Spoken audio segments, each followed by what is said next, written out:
One of the most important but overlooked items in laying out a content strategy is the negative keyword list or the blacklist. If you're not familiar with these terms, it simply refers to the list of words that you do not want on your website.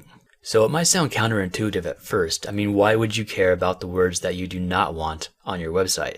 But really, it's very important to maintain this list. What happens in the life of a website is you're continually importing new keywords, usually in the form of Google Keyword Tools CSV files or just text documents. So you always have this new data coming in. And so you don't want to get into a situation where you have to keep cleaning this new data, where you're always removing the same keywords again and again and again.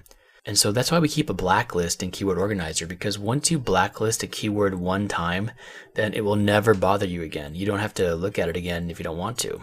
So as in the demo video, if we were making a low-carb diet website and our competitor was the Atkins diet, then we could just click the black swatch next to the keyword, and this will immediately put the keyword phrase onto the blacklist. So if we want to get all of our keyword phrases that contain the word Atkins onto our blacklist, then we could just go down this list and select every one, or we could use what's called the negative keyword list. So the negative keyword list is just a list of words that should be immediately sent to the blacklist as soon as Keyword Organizer encounters them. So for example, I have the word Atkins written in my negative keyword list here. And so when I apply this list, then Keyword Organizer will look for any keyword phrase that contains this word, Atkins. And if it finds this word, it will simply send this keyword phrase to the blacklist. It will do the same thing when you import CSV files too. Any keyword phrase with the word Atkins will be sent to the blacklist. So how do you know which words to actually put in your negative keyword list? Well, you usually don't until you start working with your project. Your negative keyword list should evolve as your project evolves. What you'll find is as you're browsing through your list of keywords, then the words that do not belong on your website will start to pop out at you. And it's your job to get these words onto your negative keyword list so they don't bother you anymore.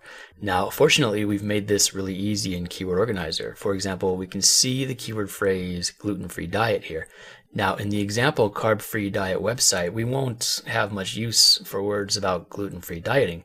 So right away, I know that I want to add the word gluten to my negative keyword list. So this is pretty easy to do because when I right-click my mouse over the actual word itself, then we can see that Keyword Organizer will determine which word in the phrase I just clicked. And it will ask me if I want to send this word, in this case the word gluten, to the negative keyword list. So I just click it and you can see that Keyword Organizer has just added this word to the top of my negative keyword list. So if I click apply, then Keyword Organizer will search for these words and we can see I just managed to blacklist 24 gluten words on my project. It's that easy. So there's a lot of value in maintaining a negative keyword list, and it becomes apparent really fast as soon as your project has merely a couple hundred keywords or so. Even if you only use Keyword Organizer for just this one task, then it's actually worth it because when you're doing keyword research, you're always working to try to prevent this sea of incoming data from distracting you from your goal of publishing the website itself. So hopefully, Keyword Organizer will make this whole process a lot easier for you and allow you to focus on finding the best keywords and creating the best content for your website.